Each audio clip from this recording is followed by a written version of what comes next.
জীবনকে তোমার জমিনে তোমার দ্বীনকে বাস্তবায়ন করার লক্ষ্যে বিলিয়ে দিয়েছিলাম, অন্য কোনো উদ্দেশ্য ছিল না, তোমার সন্তুষ্টি অর্জনের লক্ষ্যে আমি আমার জীবনকে বিলিয়ে দিয়েছিলাম।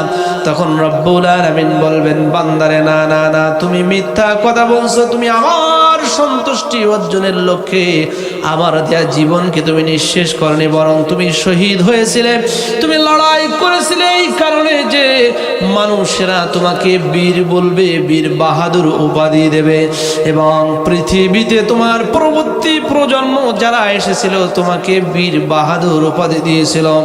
অতএব জাহান্নামের ফেরেশতাদেরকে ডাক দিয়ে রব্বুল আলামিন বলবেন, ও আমার জাহান্নামের ফেরেশতারা, এদের গলার মধ্যে বেড়ি পরা এবং টানতে টানতে টানতে টানতে জাহান্নামের মধ্যে নিক্ষেপ কর। আওয়াজ করে বলা যাবে কি নাউজুবিল্লাহ।